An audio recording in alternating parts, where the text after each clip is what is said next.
सबको जय मसीह की। एक बार फिर परमेश्वर का धन्यवाद कि परमेश्वर ने हमें संभाल के रखा है, चंगा भला स्वस्थ रखा है, कि हम परमेश्वर के राज्य में परमेश्वर की महिमा कर सकें।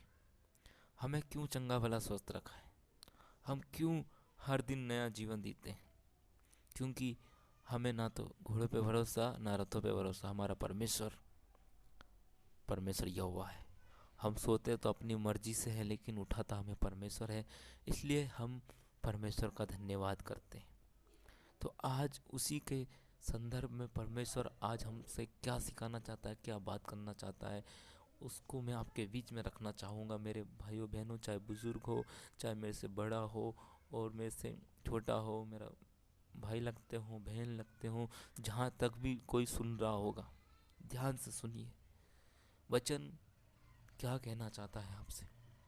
अभी तक जो आप लाइफ जी रहे थे, क्या वो सही जी रहे थे वचन के अनुसार?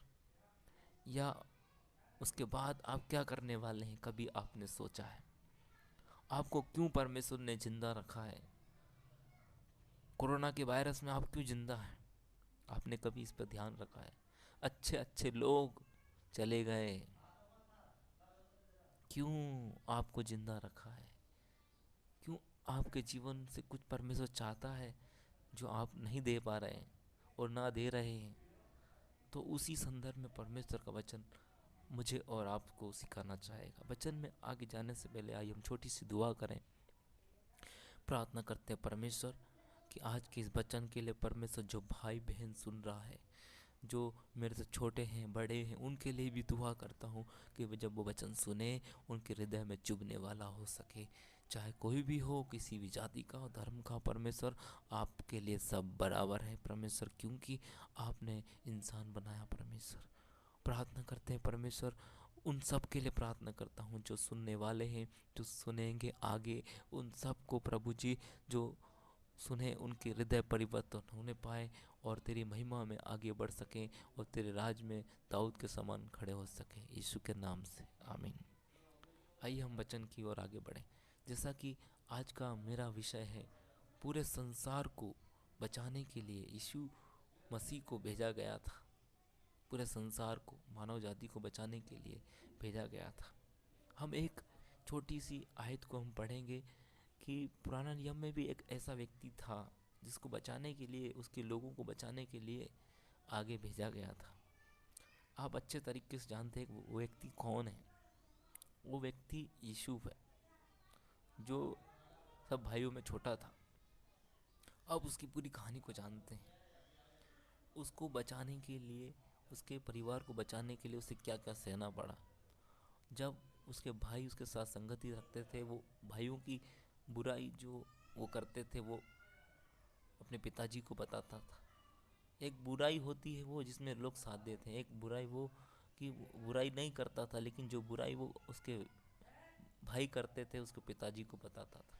हम कई बार ऐसे हैं कि बुराई के साथ साथ दे देते हैं, चाहे मसीह भी हो वो भी सुनो, और मसीह है वे सुनिए कि परमेश्वर आपसे क्या कहना चाहता है। आप बुराई के साथ साथ देते हैं या बुराई के खिलाफ में खड़े हो जाते हैं? ये व्यक्ति ऐसा था जो बुराई के खिलाफ खड़ा हुआ था। इस बचपन से ये अपने भाइयों की शिकायत उनको करता था। कोई लोग बोलते चुगली करते, चुगली करते। अरे भाई, वो चुगली कर रहा था लेकिन वो सच बता रहा था ना।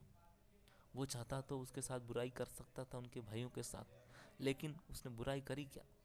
नहीं, उन्होंने उसका साथ नहीं दिया। उसने भाइयों का नाम अपने पिताजी को बताया। इस कारण उसके भाई उससे ईर्ष्या जलन करने लगे। यहाँ तक कि जब उसके पिताजी ने उसे अच्छा कपड़ा दिया, उन्होंने अंदर इतनी क्रूरता आ गई कि उसके भाई को सूखे हुए गड्ढे में फेंक दिया। कुएं में फेंकना मामूली बात है क्या? आपको 2 मंजिल से ऊपर फेंका जाए वो कैसा दर्द होगा?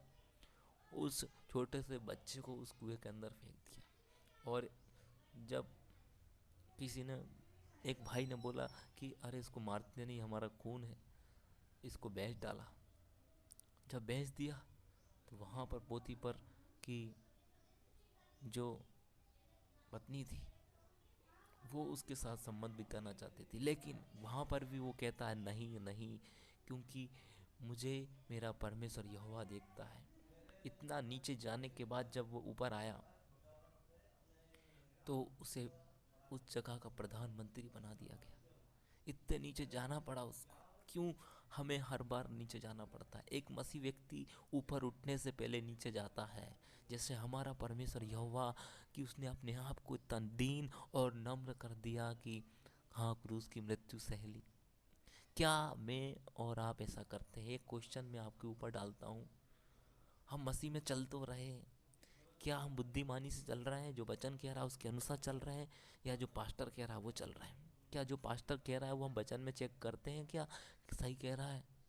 क्योंकि आज के समय में भरमाने वाले भेषधारी पास्टर लीडर शैतान ने छोड़ दिए हैं, और जो वचन के अनुसार उसको करेक्ट करते हैं वे ही उसको परख पाते हैं। हमारे अंदर वचन ही नहीं है तो हम कैसे उसको परखेंगे? मेरे और भाइयों बहनों, समझिए जरा। हमको बचाने के लिए, पूरी मानव जाति को बचाने के लिए यीशु मसीह को आगे भेजा गया था। लेकिन एक व्यक्ति ऐसा भी है जिसको उसके परिवार को बचाने के लिए आगे भेजा गया, उसको ये सब कुछ सहना पड़ा। मेरे भाइयों बहनों, उस आयत को मैं आपको पढ़वाऊंगा। क्या कहता है वचन? उत्पत्ति 45 उसका 5 आयत, 45 उसका 5 वर्ष। क्या कहता है? अब तुम लोग मत पछताओ, और तुमने जो मुझसे यह बेच डाला इससे उदास मत हो, क्योंकि परमेश्वर ने तुम्हारे प्राणों को बचाने के लिए मुझे आगे भेज दिया है।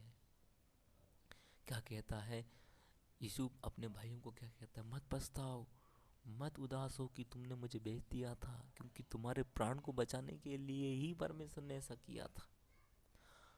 अगर वो यीशु वहाँ पर पोतीफर की पत्नी के साथ फेल हो जाता तो क्या ये होता?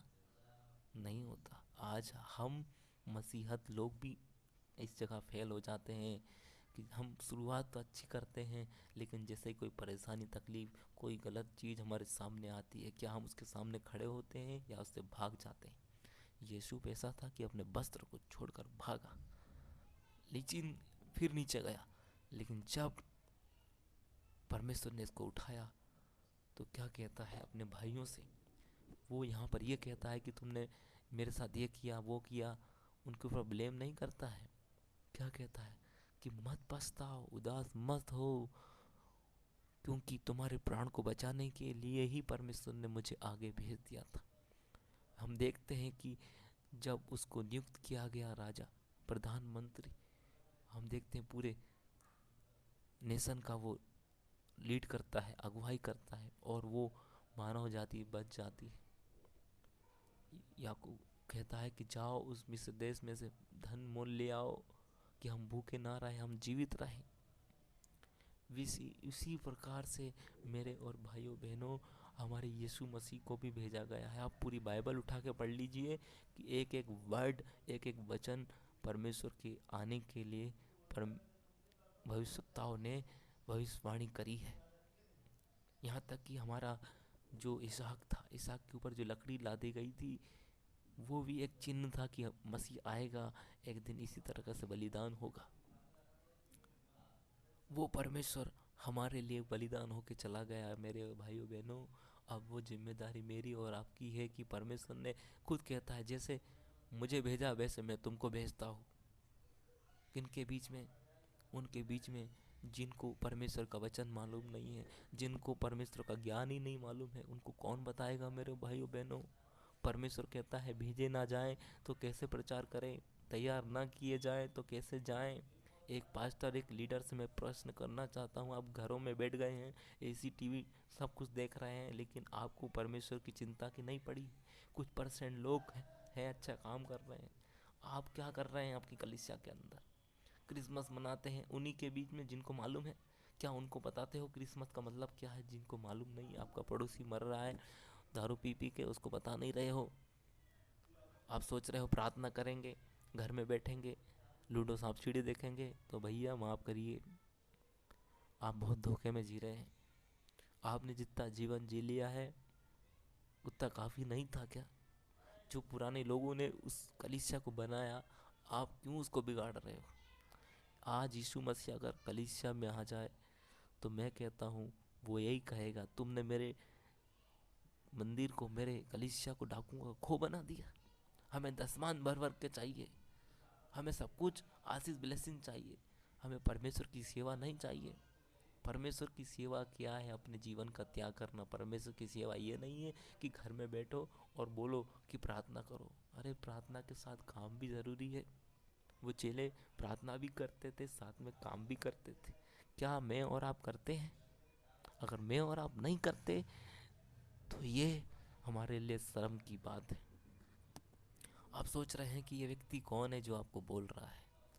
ये व्यक्ति वही है जो आपके जगह से निकला है। मेरे भाइयों बहनों, मुझे पढ़ना लिखना बिल्कुल भी नहीं आता था मेरे भाइयों बहनों। मैं अपनी बहनों के सबसे पीछे नंबर पे आता था।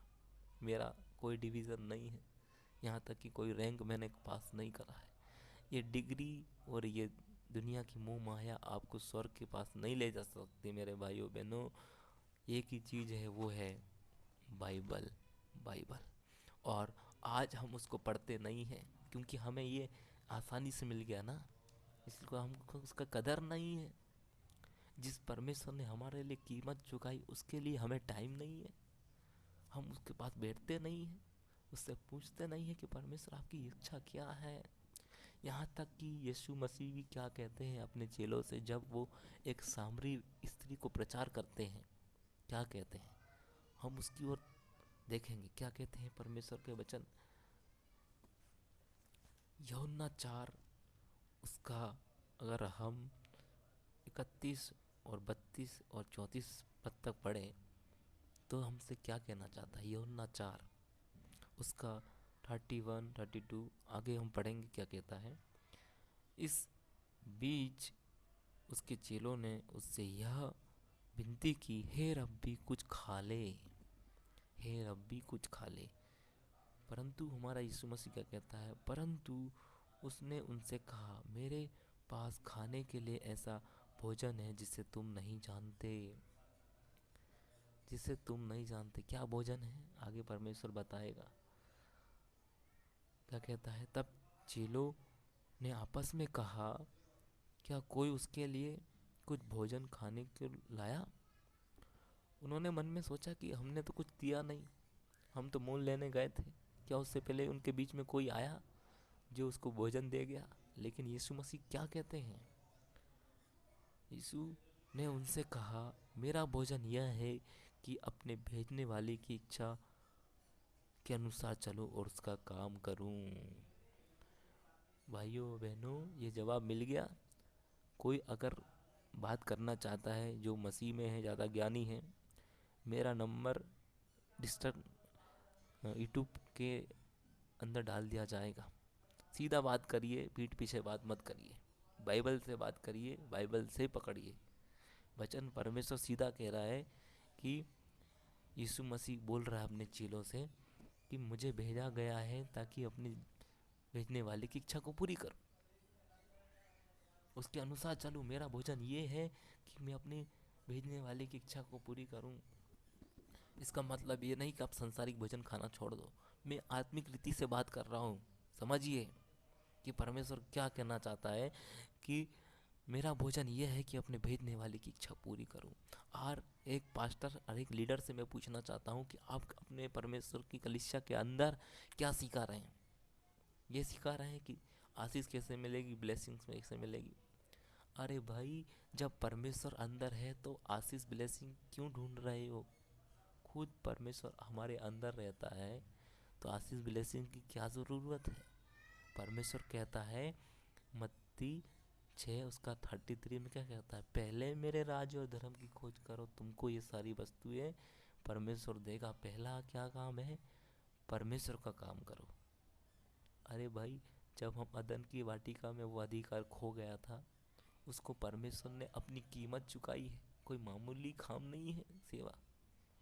उसने अपना राज्य छोड़ा हमारे लिए, इतना दीन और नम्र बन गया। परमेश्वर कहता है मैं सेवा देने नहीं, सेवा लेने नहीं, ऐसा बोलता है। और आज पास्टर लीडर क्या बोलते हैं? सेवा करो, मेरी सेवा करो पास्टर। लेकिन हमारा यीशु मसीह क्या कहता है? मैं सेवा लेने नहीं, सेवा करने आया हूँ। और वो करके गया है। वही चीज़ हमें सिखा के गया है। वही चीज़ पहली सदी की कलीसिया के लोगों ने किया है। वही चीज़ ऐसे मिशनरियों ने किया जो वो देश छोड़ के हमारे भारत के अंदर आए। अरे ये जो बाइबल लिखी गई, खून पसीने की कमाई से लिखी गई। विलियम कैरी का नाम आपने सुना होगा। अब यूट्यूब पे सर्च करके देखिए। यूट्यूब पे उल्टी सीधी वीडियो देखते रहते हो, इंटरनेट पे उल्टा सीधा तलाशते रहते हो। कम से कम ये चीज़ें देखा करो, बाइबल के अंदर किस तरीके से हमारा बाइबल का इतिहास है। लोगों ने कोशिश करी इस बाइबल को बुझाने की, लेकिन कोई इसको रोक नहीं पाया, ना ही रोक पाएगा। क्योंकि वचन लिखा है, हर एक जीव घुटना अंगीकार करेगी। अरे वो कैसे करेगी? हम कह रहे हैं यीशु मसीह आ। अरे कैसे आएगा? आप तैयार हो क्या? फिर क्यों बुला रहे हो उसको टाइम से पहले? आप तैयार हो नहीं, उसको बुला रहे हो। क्या हालत होगी आपकी अगर परमेश्वर आ जाएगा? ये नहीं है कि आप लोगों को इकट्ठा करो और उनको बुलाओ। अरे इकट्ठा करिए और उनको वो चीज़ सिखाइए जो परमेश्वर कहना चाहता है, कि मुझे इसलिए भेजा गया कि परमेश्वर की इच्छा को पूरी करूं। मैं उन पास्टर लीडर से पूछना चाहता हूं कि आप अपनी कलीसिया के अंदर वो सिखा रहे हैं कि जाओ जाति जाति के लोगों को चेला बनाओ, या वो सिखा रहे हैं आओ आओ आओ? अरे आना है और उनको तैयार करना है, उनको भेजना है। आप खुद ना तो खुद बढ़ रहे हो, ना अपनी कलीसिया को बढ़ा रहे हो। 10 मान चाहिए आपको, आपको प्रभु हो चाहिए। अरे प्रभु लेना इम्पोर्टेंट है, वो करना चाहिए। लेकिन उसके साथ वो भी चीज़ सिखाओ कि प्रभु लेने से पहले बंदा क्या चीज़ करके आ रहा है। अगर पास्टर लीडर नहीं सिखाता है तो लीडर भी दोषी है, और जो सुन रहा है वो पास्टर को नहीं परखता है, वो भी दोषी है। कि हमें परखना है। जब पतरस पौलुस अपने प्रचार करते हैं तो वहाँ की कलीसिया उसको परखती है, भाई आपने सही बोला। हम चेक करेंगे कि आपने वचन के अनुसार बोला कि नहीं बोला। ये बात पौलुस को अच्छी लगती है। क्या जो कलीसिया में लोग आते हुए क्या अपने पास्टर को, लीडर को चेक करते हैं कि वचन के अनुसार बोल रहा है कि नहीं बोल रहा है? अगर चेक नहीं करते हैं तो वचन कहता है कि जैसे अदन की वाटिका में हवा को बहका दिया, वैसे ही बाइबल वालों को बाइबल से ही बहकाएगा। इसलिए वचन को ध्यान से पढ़िए और स्टडी करिए। सिर्फ गीत गाने से कुछ नहीं होगा। पवित्र आत्मा पहले आपके अंदर है। क्यों बुला रहे हो उसको? उसको अंदर से जगाओ। आपने बुझा डाला है। आप 7 दिन क्या करते हो, और जब चर्च के अंदर आते हैं पवित्र पवित्र बोलते हैं? क्या आप परमेश्वर को धोखा दे रहे हो? अपने आप को धोखा दे रहे हो आप। हर एक लीडर से विनती करना चाहूँगा, रिक्वेस्ट है कि अब बहुत कर लिया आपने। अपने 2023 आपकी शुरुआत कैसी है वो चेक करिए मेरे भाइयों बहनों। मैं इसलिए नहीं कहता कि आप, मैं आपसे ज्ञानीवान हूँ, नहीं। परमेश्वर की वचन में सब बराबर है। जो सही है वो चीज़ सिखाई जाएगी। जो परमेश्वर के राज्य में गड़बड़ी डालेंगे उसके विरोध में बात बोली जाएगी। क्योंकि एक संसारिक पिता के विरुद्ध में एक बेटा नहीं सुन सकता। जिसने हमारे लिए जान दी, ये बेटा उसके लिए भी उसके विरुद्ध में कोई गलत बातें सह नहीं सकता। मैंने बहुत सहा, मैं भी बहुत गलत व्यक्ति था, लेकिन परमेश्वर ने मुझे वहाँ से निकाला, और मैं भी उन लोगों को निकालूंगा जो उसमें फंसे हुए हैं। ये मैं नहीं कहता, मेरा परमेश्वर मेरे अंदर से कहता है। तो मेरे और भाइयों बहनों जो भी सुन रहा है इस वचन को ध्यान से सुनिए, कि परमेश्वर खुद कह रहा है अपने चेलों से कि मेरा भोजन ये नहीं है। मेरा भोजन ये है कि मैं अपने भेजने वाले की इच्छा को पूरी करूं। यहाँ पर ये पुराना नियम भी देख सकते हो कि यीशु भी भेजा गया था अपने लोगों को बचाने के लिए। उसको उतना दर्द सहना पड़ा। हमारे यीशु मसीह को भी इसलिए भेजा गया था। पूरा यशायाह 53 पढ़ लीजिए आप, कि ये परमेश्वर की इच्छा थी कि वो कुचला जाए। वो बाप ने अपने बेटे को कुचला ताकि हम बचें। जब हम मर रहे, वो बेटा मर रहा था तो उसमें हमको देखा कि हमारा पाप का स्वभाव मर रहा है। जब अब यीशु मसीह जी उठा तो हमारे अंदर मसीह होना चाहिए। अगर हमारे अंदर मसीह का स्वभाव नहीं है और मसीह के अनुसार काम नहीं करते, तो आप ये गलत फहमी दूर करिए कि आप स्वर्ग जाएंगे। ना तो आप स्वर्ग जाएंगे और ना ही परमेश्वर एक दिन कहेगा हे कुकर्म करने वाले लोग, मेरे से दूर हो जाओ। अरे आप ना तो खुद बढ़ रहे हो, ना आपकी कलीसिया को बढ़ा रहे हो। थोड़ी सी कलीसिया उसको लेके बैठे हो। आपने आसपास की कलीसियाओं के प्रचार बंद कर दिए, ना जाते हैं ना जाने देते हो। तो ये सब बोझगिरी छोड़िए, क्योंकि बोझगिरी बनने के लिए परमेश्वर ने हमें चर्च में नहीं रखा है, सेवक बनने के लिए रखा। तो सेवक के अनुसार रहिए। एक सेवक का काम है पहले सेवा करे और लोगों को वैसा ही सिखाए। आप मत्ती 28 पढ़ लीजिए पूरा, 28, 19, 18। परमेश्वर कहता है आपको पढ़वाता हूँ, पूरा वचन के अनुसार से ही बताऊंगा आपको। और किसी को बोलना है तो मेरा नंबर मैं आपको दे दूंगा, तो डायरेक्ट बात करिए, पीठ पीछे बात मत करिए, और बाइबल से ही बात करिए। आप सब इस वचन को जानते हैं। मत्ती 28, 18, 19, 20 क्या कहता है? यीशु ने उनके पास आकर कहा, स्वर्ग और पृथ्वी का सारा अधिकार मुझे दिया गया है। जो अदन की वाटिका में छीना गया था, परमेश्वर ने उसे फिर ले लिया। इसलिए तुम जाओ, सब जाति के लोगों को चेला बनाओ और उन्हें पिता पुत्र पवित्र आत्मा के नाम से बपतिस्मा दो, और उन्हें सब बातें जो मैंने तुम्हें आज्ञा दी है मानना सिखाओ। और देखो, जगत के अंत तक मैं तुम्हारे साथ हूँ। परमेश्वर उनके साथ है जो परमेश्वर के अनुसार चलते हैं। अगर परमेश्वर के साथ नहीं चलते हो तो उनके साथ कौन चलता है? शैतान चलता है। याद रखिए, अगर आप परमेश्वर के रास्ते से दूर जाते हो तो पीछे पकड़ने वाला बैठा है। पकड़ने वाला, फाड़ने वाला, भेड़िया बोलते हैं उसको, सिंह के समान रहता है कब ताक में कि एक विश्वासी को परमेश्वर से दूर कर दे। और हम अपने पैर पे कुल्हाड़ी मारते हैं। जब हमें सब कुछ वचन में दिया गया है तो उसके अनुसार क्यों नहीं करते? और परमेश्वर से बोलते ये परेशानी क्यों? अरे भाई, वचन के अनुसार नहीं चलोगे तो परेशानी आएगी। और परेशानी इस चीज़ में भी आएगी जब हम परमेश्वर के अनुसार चलेंगे। परमेश्वर कहता है कि लोग तुम्हारे विरुद्ध में निंदा करेंगे, लेकिन परमेश्वर ये कहता है आनंदित और मगन होना। हम खुशी में आनंद होते हैं क्या? मसीह का जीवन ये है कि दर्द में आनंदित हुए। दर्द में हमारा परमेश्वर दर्द के सहने के बाद क्रूस पे क्या कहता है? हे पिता, इन्हें माफ कर।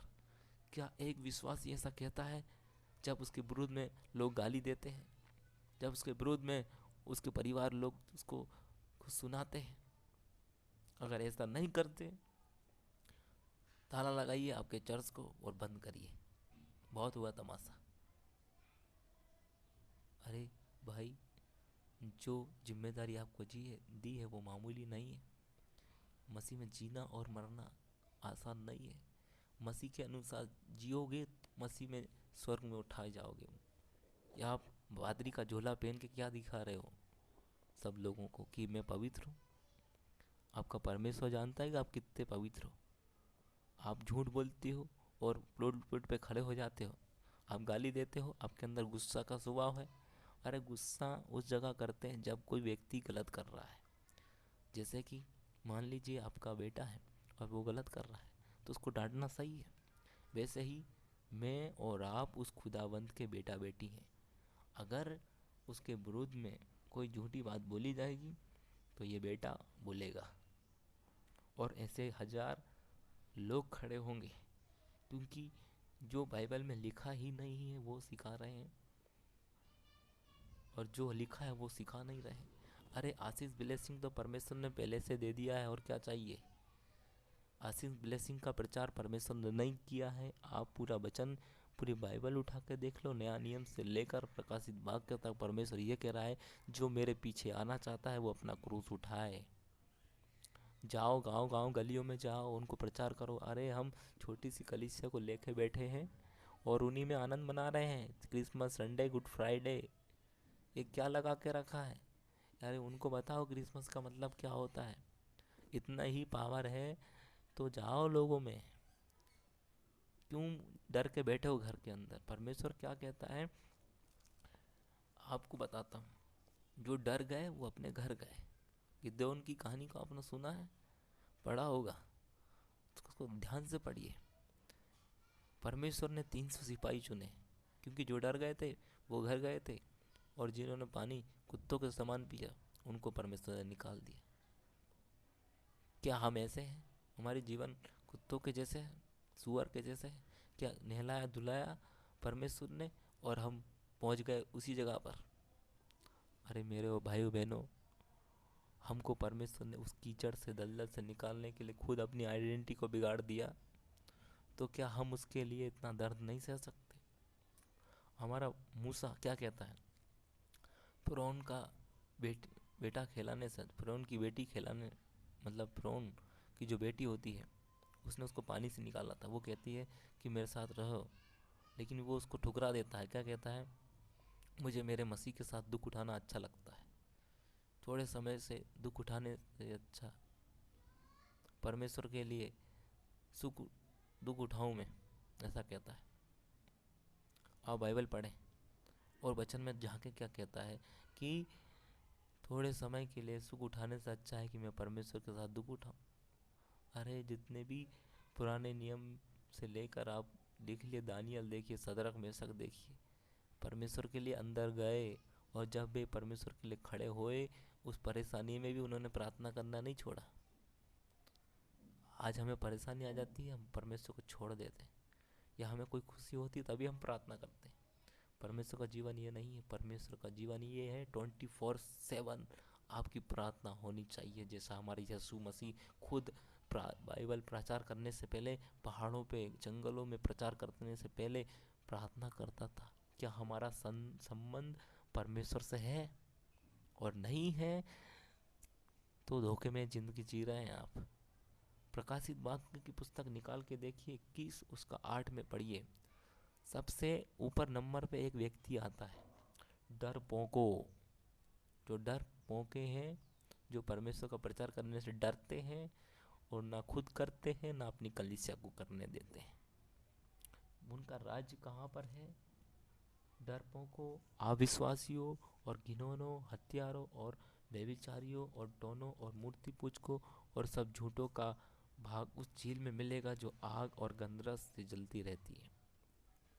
अरे व्यभिचार तो बाद में है, सबसे पहले है डरपोक।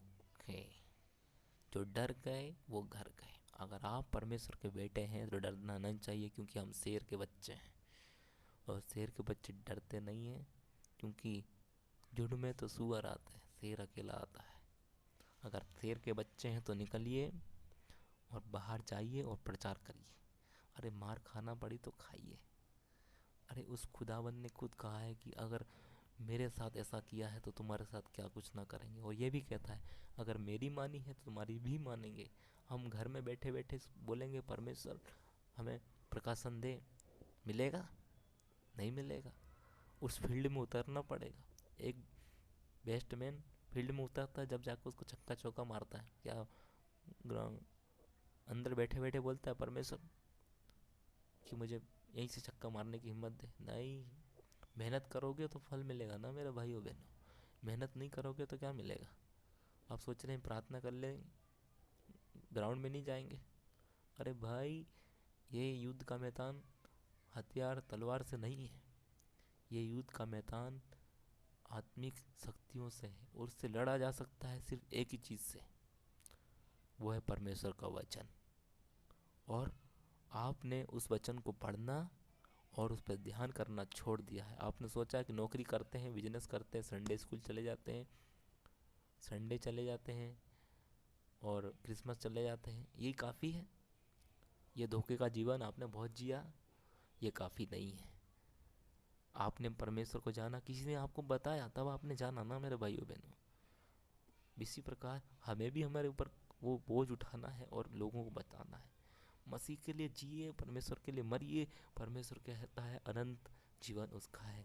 पाप की मजदूरी मृत्यु है, परमेश्वर का वरदान अनंत जीवन है। परमेश्वर के अनुसार चलोगे तो अनंत जीवन है, परमेश्वर के अनुसार नहीं चलोगे। ये धोखे में मत रहो कि हम चर्च आते हैं, अटेंड करते हैं, चले जाते हैं, चर्च आते हैं, अटेंड करते रह जाओगे, परमेश्वर आगे चला जाएगा। तो मैं आपसे एक ही रिक्वेस्ट करना चाहता हूँ, जो भी सुन रहा है, मेरा मसीह भाई बहन हो या जो मसीह को नहीं जानता हो, मसीह को जानिए। क्योंकि यूहन्ना 14 उसका 6 में पढ़ लेना, आप आपकी उर्दू में पढ़ लेना।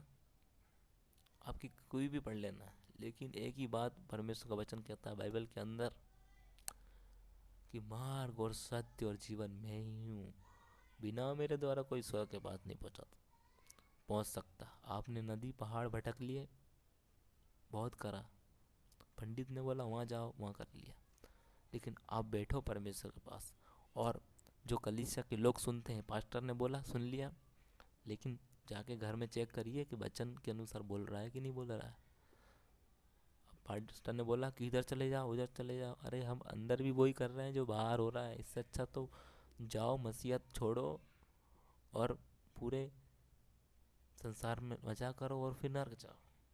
क्यों मसीह में दुख उठाने के बाद स्वर्ग ना जा सको? क्योंकि मसीह में जीना और मरना लाभ होना चाहिए। अब मसीह में इतना दुख उठाकर आए हैं, और अंत, शुरुआत तो आपने अच्छी करी थी, लेकिन अंत आपका कैसा हो रहा है? हम देखते हैं एक साहुल राजा होता, उसका अंत कैसा हुआ? शुरुआत तो उसने अच्छी करी थी, लेकिन अंत में क्या हुआ? उसके ऊपर से परमेश्वर का आत्मा हट गया और शैतान का आत्मा उसके सताने लगा। तो आज हमारे जीवन में भी ऐसा ही है मेरे भाई बहनों, कि हम पास्टर लीडर तो बन गए हैं, हमको शुरुआत में अच्छी दौड़ दौड़ रहे थे, लेकिन बीच में ऐसा क्या हो गया कि आप वो दौड़ना बंद कर दी। यहाँ तक कि आपने कलीसिया के लोगों को भी बंद करवा दिया, सब कुछ बैन करवा दिया।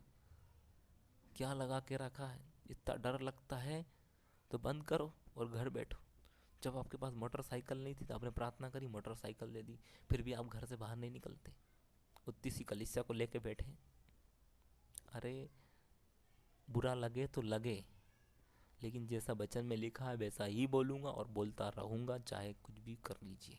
क्योंकि ये मेरा सवाल नहीं है, ये मेरे बाप का सवाल है। और बाप के विरुद्ध में कुछ बातें आएगी तो ये बेटा बोलेगा और मैं भी बोलूँगा, और मैं ऐसे 1000 बंदे को खड़ा करूँगा, क्योंकि मैं जीवित नहीं रहा, मेरे अंदर मसीह जीवित है। वो मसीह को इतना गुस्सा आता है। आज की कलीसिया के अंदर अगर परमेश्वर आ जाए तो वो एक एक पास्टर को डंडे मारेगा, लीडर को डंडे मारेगा। अरे कुछ लोग अच्छा कर रहे हैं, उसके लिए परमेश्वर का धन्यवाद। परमेश्वर को कुछ लोग नहीं, परमेश्वर को 100% लोग चाहिए। क्या मैं और आप वैसा करते हैं? नहीं करते। ये बंदा वैसा नहीं कर रहा था, लेकिन आज खड़ा हुआ है। मेरी लाइफ भी ऐसी गंदगी थी, मुझे भी यही सिखाया गया था कि आइए बैठिए, लेकिन एक पास्टर जी का धन्यवाद करते हैं कि परमेश्वर ने उनको हमारे आगे भेजा। अगर वो सुन रहे होंगे तो मैं उनका धन्यवाद करना चाहूँगा, साथ में परमेश्वर का भी, कि वो पास्टर को परमेश्वर ने हमारे आगे रखा ताकि हम सीख सकें। और वो पास्टर का नाम है दानियल पास्टर, जो मुंबई से बिलोंग करते हैं और मसीह मंथन बैठक ग्रुप चला रहे हैं, और मैं भी उनके साथ जुड़ा हुआ हूँ। तो पास्टर जी, अगर आपके पास ये मेरा मैसेज पहुँच रहा है, ये वही बंदा है जिसने आपसे सवाल उठाया था कि पाप से कैसे बचें और बेविचार से कैसे बचें। उसी बंदे को परमेश्वर ने आज खड़ा करा है। तो मैं परमेश्वर का और उन पास्टर जी का धन्यवाद करना चाहूँगा कि वो इतना मेहनत करते हैं। अरे मेरे भाइयों बहनों, कि हमें भी मेहनत करना है, हमें एक के ऊपर नहीं डाल देना है, हम सबको पूरी जिम्मेदारी के साथ परमेश्वर में आगे बढ़ना है। यही आज का वचन है। आखिरी एक वचन बोलकर मैं आपसे कुछ बात करना चाहूँगा। यूहन्ना 3:16 क्या कहता है? आप सब अच्छे से जानते हैं, क्योंकि परमेश्वर ने जगत से ऐसा प्रेम रखा कि जो कोई उस पर विश्वास करे नाश ना हो परंतु अनंत जीवन पाए। अरे क्या बोल रहा है? जो कोई, यहाँ पर कोई जाति धर्म है? कोई हिंदू मुस्लिम है? नहीं, ऑल वर्ल्ड के लिए बोला गया है। जब आपके बच्चे होते हैं तो आप एक बच्चे के लिए चॉकलेट नहीं लाते, दोनों के लिए लाते हो, सेम प्यार करते हो ना। तो उस परमेश्वर ने से भी हमसे वैसा ही प्यार किया। अब अगापे प्रेम बदलने वाला नहीं, जो था, जो है, जो आने वाला है, वो परमेश्वर की बात कर रहा हूँ। Almighty God, Elohim. उस परमेश्वर को छोड़कर आप संसार की चीज के पीछे भाग रहे हो। वो परमेश्वर को छोड़कर जिसने आपके लिए अपना प्राण दिया, हमारे आगे भेजा गया ताकि हमारे लिए क्रूस उठाए, क्रूस की मृत्यु से ले, लेकिन हम आज उसको भूल चुके हैं। तो अभी भी टाइम है मेरे भाई बहनों, पछता लो और परमेश्वर के पास आओ, नहीं तो उस एसाव के समान होगा जिसने मूंग की दाल के चलते अपने अधिकार को बेच दिया। आखिर में उसने पछताया और रो रो के प्रार्थना करी, फिर भी उसको वो अधिकार नहीं मिला। आज हमें समय है। क्या आपको पता है कि आप कब मरने वाले हो? आप बता दो मुझे। नहीं पता है तो क्यों रिस्क ले रहे हो? अरे आज पछताव करो, आज ही के दिन मौका है। पता पड़ा कि कल आप नहीं है तो क्या करोगे? आपका पड़ोसी मर रहा है और आप घर बैठे बैठे लुटड़े सांप सीढ़े देख रहे हो और अपनी कलीसिया को वही सिखा रहे हो, जैसा चल रहा है चलने दो।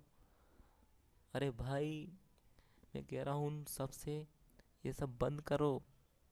विनती करता हूँ, निवेदन करता हूँ और साथ में वार्निंग भी देता हूँ।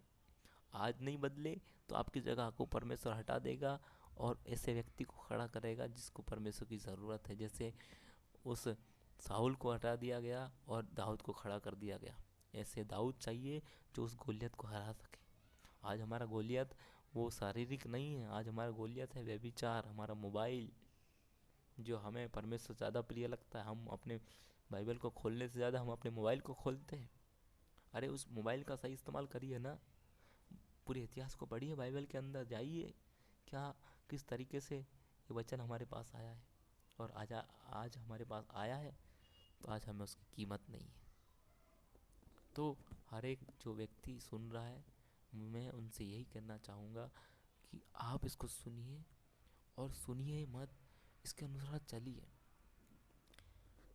और वैसा काम करिए और दूसरों को भी वैसा सिखाइए। क्योंकि हमारा यीशु मसीह हमें यही सिखाता है कि जाओ जाति जाति के लोगों को चेला बनाओ, उन्हें तैयार करो और उन्हें भेजो। ऐसा नहीं कहता है कि आओ कलीसिया में बैठो, संडे आओ, गुड फ्राइडे मनाओ।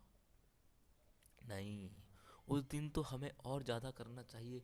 उस दिन हमें गांव गांव जाना चाहिए, उन्हें सिखाना चाहिए कि हमारा परमेश्वर ये है। हम वैसा नहीं कर रहे तो हम बहुत बड़े धोखे में जी रहे हैं। तो ये वचन को मैं यहाँ पर समाप्त करना चाहूँगा, लेकिन मैं उन सबको इंकरेज करना चाहूँगा जो टूट चुके हैं।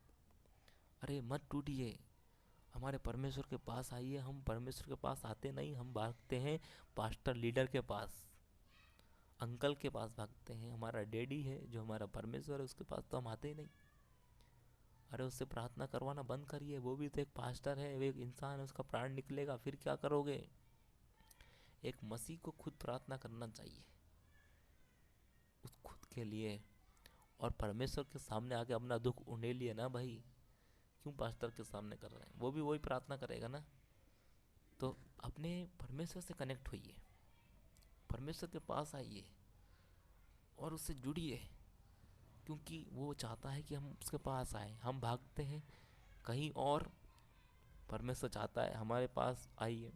जैसे वो निन्वे को भाग रहा था, परमेश्वर चाह रहा था कि वो वहाँ जाए निन्वे की ओर। परमेश्वर ने उन्हें भेजा था कि उधर जा, लोगों को बचा, पर वो कहाँ भाग रहा था? तरसीस को भाग रहा था। लेकिन वहाँ पर भी परमेश्वर ने उसे वापस लाने के लिए तूफान लाया और फिर उसे नीनवे भेजा, उन लोगों को बचाया। आज ऐसे कई लोग भटक रहे हैं मेरे भाई बहनों। ऐसे गांव हैं जहाँ पर परमेश्वर का वचन नहीं है, ऐसे शहर हैं, ऐसी गलियाँ हैं। आपके गांव में भी ऐसे लोग हैं जो परमेश्वर को नहीं जानते, और मैं और आप घरों में बैठे। ये शर्म की बात है।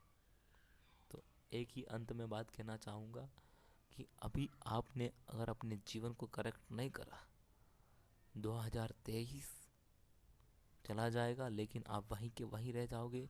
एक दिन परमेश्वर आएगा, आप वहीं के वहीं रह जाओगे, आप मर जाओगे, लेकिन परमेश्वर के साथ स्वर्ग में नहीं जियोगे। तो आइए हम दुआ करें, प्रार्थना करते हैं परमेश्वर इस वचन के अनुसार जो बोला गया। परमेश्वर, जो भाई बहन सुन रहा है, चाहे मेरे से बड़ा हो चाहे छोटा हो, मेरी बहन हो, भाई हो, बुजुर्ग हो, मेरा दोस्त हो, फ्रेंड हो, दुश्मन हो, हर एक के लिए विनती करता हूँ परमेश्वर 100 गुना फल लाने पाए परमेश्वर। और जो जहाँ तक ये वचन जाएगा परमेश्वर, उस व्यक्ति के जीवन को परिवर्तन करिए। प्रार्थना करता हूँ, मांगता यीशु के नाम से, आमीन। इसको सुनिए और लाइक करिए और शेयर करिए, और आपको कैसा लगता है वो कमेंट करिए। इससे ज़रूरी है कमिट करने से ज़रूरी ये है कि आप वचन के अनुसार चलें, मसीह जैसा चाहता है वैसा काम करें। जय मसीह की।